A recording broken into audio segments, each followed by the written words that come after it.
Hello friends, welcome to wise Gyan. आज हम लोग बिहार मोटर व्हीकल्स रूल्स 1992 के चैप्टर 11 को डिस्कस करेंगे। प्रीवियस लेक्चर में हमने चैप्टर 10 तक डिस्कस किया था। जिन्होंने नहीं देखा है वो बिहार मोटर व्हीकल्स रूल्स 1992 के प्लेलिस्ट में देख सकते हैं। तो शुरू करते हैं। उससे पहले आप लोग पीडीएफ और डिस्कशन के लिए टेलीग्राम ज्वाइन करें और आप लोग हमें ट्विटर पर भी फॉलो कर सकते हैं। Chapter 11 offences, penalties and procedures. यहाँ पे रूल्स जो है टोटल 3 रूल्स हैं। हम लोग सारे रूल्स को यहाँ पर समझेंगे। जो रूल्स नंबर 250 है, temporary acknowledgement in lieu of driving licences.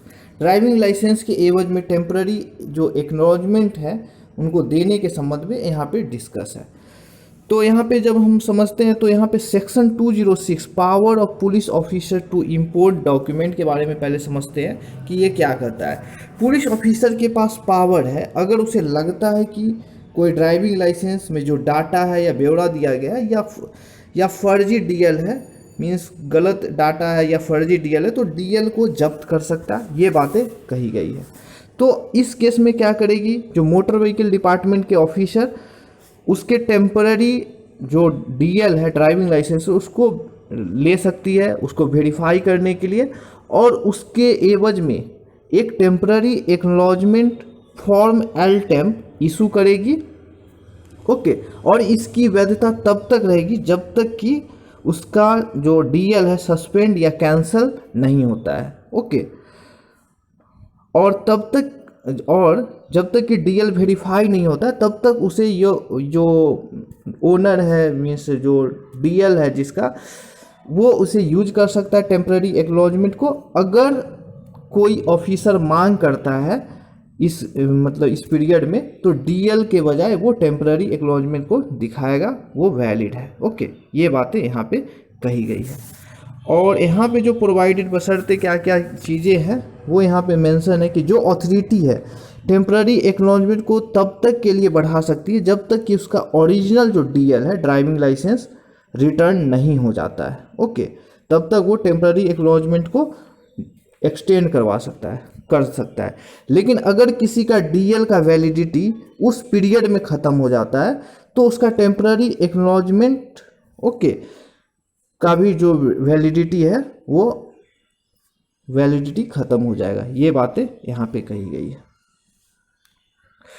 जो पॉइंट नंबर 2 है, until the driving license has been returned to the holder not be entitled to drive a motor vehicle beyond the period of specified। अगर जो mention date है acknowledgement में, उसके expiry होने पर अगर डीएल नहीं रिटर्न होता है तो व्हीकल नहीं चला सकता है। ओके, ये बातें कही गई। मीन्स एक्नॉलेजमेंट के वैलिडिटी एंड होने पर डीएल होना चाहिए या उसका डेट एक्सटेंड कराना होगा। ये बातें यहाँ पे कही गई है।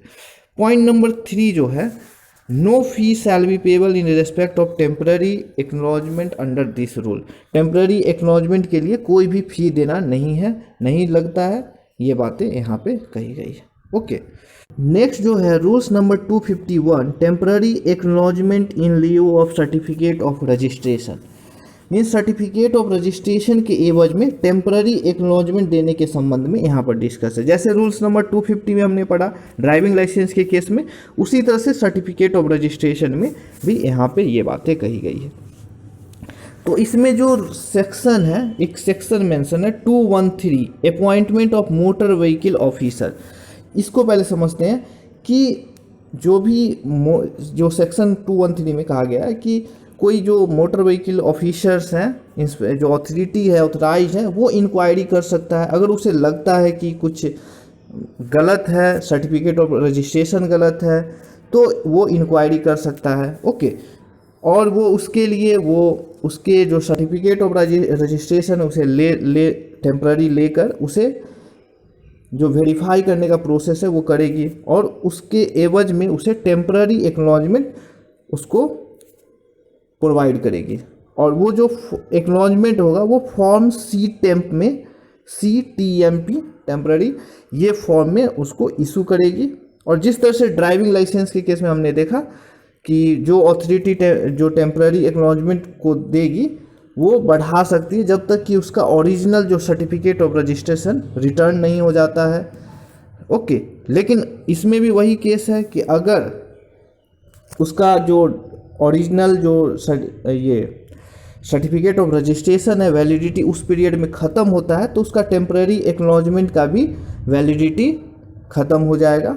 ओके, ये बातें कही गई है। नेक्स्ट जो पॉइंट है, सेम पॉइंट जो डीएल के उसके 250 में पढ़ा था, वही चीज़ें यहाँ पे भी मेंशन है। अगर जो मेंशन डेट है एक्नॉलेजमेंट में उसके एक्सपायरी होने पर अगर सर्टिफिकेट ऑफ रजिस्ट्रेशन रिटर्न नहीं होता है तो व्हीकल नहीं चला सकता है। ये बातें कही गई है। और पॉइंट नंबर 3 है, no fee shall be payable under a temporary acknowledgement under this rule. Means इसके लिए टेम्पररी एक्नॉलेजमेंट के लिए कोई भी फी देना नहीं है।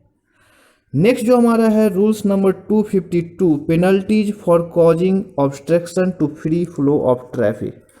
मीन्स ट्रैफिक स्मूथ रहे, किसी भी तरह की जाम न लगे, इसके लिए क्या पेनल्टीज है, क्या मतलब रूल्स हैं, ये चीज़ें यहाँ पे मेंशन है।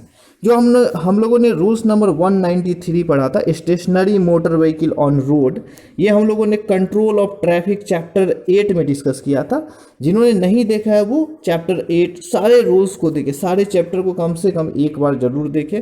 यहाँ पे वो मेंशन है कि अगर कोई मोटर व्हीकल है, अगर किसी मतलब रोड पे अगर किसी ने लगा के छोड़ दिया है तो उसके लिए बहुत सारे पेनल्टीज हैं, रूल्स हैं।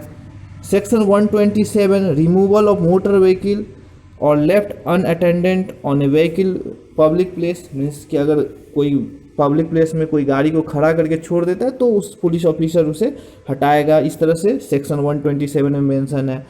और ये पेनल्टीज है causing obstruction to free flow of traffic, section 201। तो ये सब केसेस में पेनल्टीज है। फ्री फ्लो, इसमें क्या होगा कि फ्री ट्रैफिक स्मूथ नहीं रहेगा, जाम लगेगा, इसके कारण ये सब पेनल्टीज है। और ये पेनल्टीज कौन लेगी? सब इंस्पेक्टर लेगी, मजिस्ट्रेट या any other officer of the motor vehicle department not below the rank of executive magistrate. Okay, executive magistrate से नीचे रैंक का नहीं होगा, उसके ऊपर वाले जो भी हैं वो पेनल्टीज इस पे लगाएंगे। ओके, ये सब चीज़ें यहाँ पे मेंशन है। और जो भी पेनल्टीज है, जो हमारे न्यू पेनल्टीज आई हैं रूल्स रेगुलेशन, जो अमेंडमेंट 2019 के मोटर व्हीकल के, उसको हम लोग जब डिस्कस करेंगे तो सारे चीज़ क्लियर होंगे। लेकिन यहाँ पे जो रूल्स थे हमारे 3 ही रूल्स पढ़ने थे तो हमने यहाँ पे डिस्कस किया है। Okay, thank you.